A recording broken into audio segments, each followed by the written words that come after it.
Okay, so I've held off making this video because this is a really complex thing. Honestly, I really don't want to say anything wrong. I started writing a script for it a while ago.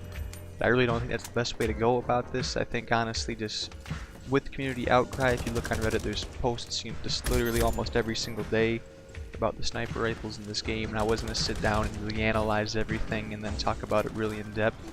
But I feel like a more simple rundown would serve this topic more justice. So without further ado, let's talk about the sniper rifles in Ironsight. So the first thing we need to do is ask ourselves, is there a problem with sniper rifles in Ironsight? And if we take a look to the Ironsight Reddit, the answer is really simple. Yeah, big time. The problem with sniper rifles is far greater and more complex than what seems to meet the eye even if you've played a lot of games. Just about every sniper needs to be either toned down or buffed up to make them more fair and viable. I wanted to remind you that for the most part this is an opinionated video, so a lot of what you're about to hear is my own opinions, which I've built up my own game time reading countless Reddit posts on this subject. So let's start with the biggest issue before I dig into individual weapons and talk about them. As it turns out, the biggest issue doesn't have to do with sniper rifles in the first place. The biggest issue lies in the damage drop-off of literally every other type of weapon. Whenever you try to take a long-range engagement with a submachine gun, assault rifle, or light machine gun, you've probably noticed you can take upwards of 8 or more shots to put someone down. This can be all fine and dandy until you put sniper rifles into play. Because of this, sniper rifles completely lock down mid to long range sections of maps depending on the skill of the player. And when it's taking you around 8 shots to kill someone, this gives snipers all the time in the world to scoping on you and stop you right in your tracks. Sniper rifles are obviously made as a risk-reward weapon for players to thrive in long-range engagements, but the problem with damage drop-off is that these long-range engagements are substantially shorter than they should be compared to other first-person shooters.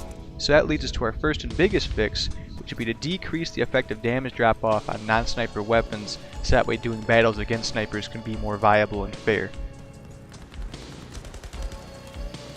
Next, before we talk about individual weapons, let's talk about semi-auto sniper rifles.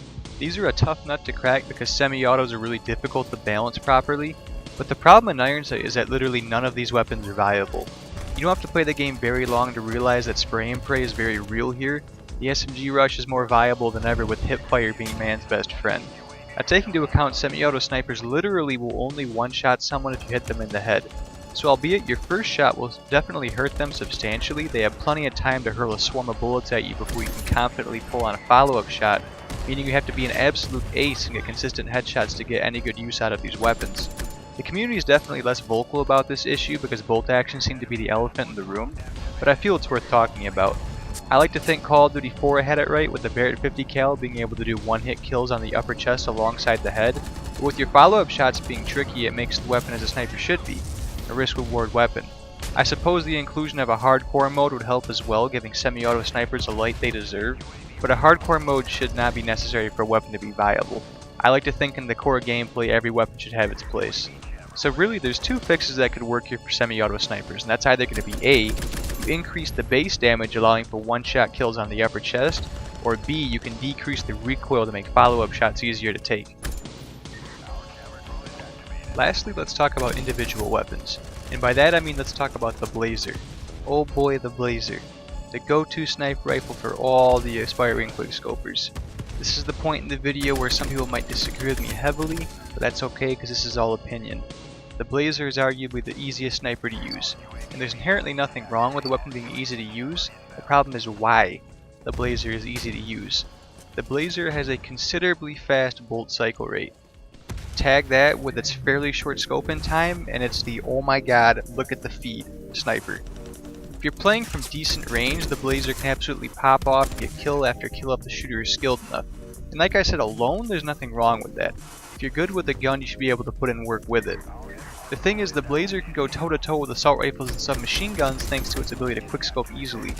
And I don't think quickscoping is a bad thing, I just think it's a bit too easy to pull off in the game's current state, especially with the Blazer. Fixing the Blazer, which I don't think that's quite the best way to put it, is a very tricky thing to try to work out. But if you ask me, the best way to balance out the gun a bit is to most importantly slow down the bolt cycle rate. And secondly, slow down the scope in time to a point where quickscoping is still possible, but not to the point where the weapon becomes a shotgun at close range. And that right there is a wrap on my opinions. This wasn't really a crazy researched piece. I pretty much took my own opinions with my extensive playtime and read a lot of community opinions to make this. If you don't agree with me, that's all cool. These are just opinions. If you do agree with me, that's cool. These are just opinions. Feel free to talk shit in the comments. I'll make sure to read them and see what you guys think. At the end of the day, the overlords at Whipple will do what they feel they need to, so I guess we'll see what happens. If you enjoyed this video, that's great. I'm not going to ask you to subscribe or like or anything. If you disliked it, that's great too, because this is a conversation that needs to be had as a community, and I'm glad that you took part in it. Thanks for watching, and until next time, have a good one.